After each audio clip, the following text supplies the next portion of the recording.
I'm ashamed of you, Duncan, said Skarloey. You should think of your passengers. Passengers are just nuisances. They're always complaining. Skarloey was shocked. That's no way to talk, he said. Passengers are our coal and water. No passengers means no trains, and no trains means no railway. Then we'd be on the scrap heap, my engine, and don't you forget it. Thank goodness Rheneas is coming home. Perhaps he'll teach you some sense before it's too late. What has Rheneas to do with it? Rheneas saved a railway, said Skarloey. Well, please tell us about it, begged Peter Sam. The year before you came, said the old engine, things were very bad. We were on our last wheels. Mr. Hugh was driver and fireman, while the thin controller was guard. He did everything else, too, and helped Mr. Hugh mend us in the shed. We expect 2 fresh engines next year, they told us, but we must keep the trains going now. If we don't, our railway will close. How awful, said Peter Sam in sympathy. I tried hard, though I couldn't do much, but Rheneas understood. It's my turn now, he said. You've done more than your share of hard work. He was often short of steam, but he always tried to struggle to a station and rest there. That, said Skarloey earnestly, is most important with passengers. Pshaw! Exclaimed Duncan. Passengers, Skarloey continued, don't mind stopping at stations. They can get out and walk around. That's what stations are for. But they get very cross if we stop in the wrong places, like viaducts.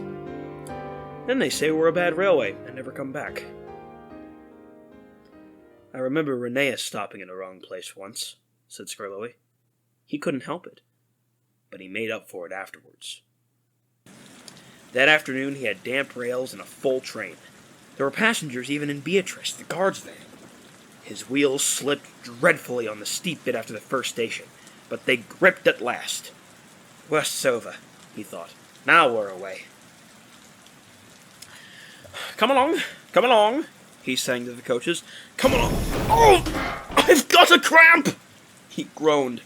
He stopped, unable to move on the loneliest part of the line. The thin controller and Mr. Hugh examined him carefully. The passengers watched and waited. Rheneas eyed them anxiously. They looked cross. At last the thin controller stood up. Your valve gear on one side had jammed, he said. We've unfastened the rods and tied them up. Now, Rheneas, he went on, we need to reach the next station. Can you pull us there on one cylinder? I'll try, sir, but the next station isn't the right one. Will the passengers be cross? Don't worry, smiled the thin controller. They know we can't reach the top station today. The thin controller sanded the rails. Passengers from Beatrice pushed behind. Mr. Hugh gently eased out the regulator. Then the train jerked, began to move. I'll do it! I'll do it! Everyone cheered, but Rheneas heard nothing. The thin controller's relying on me. If I fail, the railway will close. It mustn't. It mustn't. I'll get there or burst. Everything blurred. He was too tired to move another yard, but he did. And another. And another. And another. Till I've got there at last. He sighed with relief. It's proud of you I am indeed, said Mr. Hugh. All Rheneas remembered about the journey down was having to go on going on. At the big station, the passengers thanked him. We expected a long walk, they said, but you brought us home. We'll come again and bring our friends.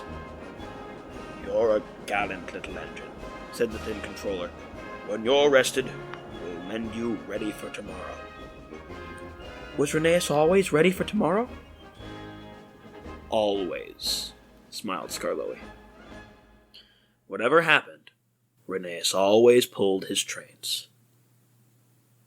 It was Duncan who broke the silence. Thank you for telling us about Rheneas, he said. I was wrong. Passengers are important after all. All the little engines were at the wharf on the day that Rheneas came home. Some of the Fat Controller's engines were there too.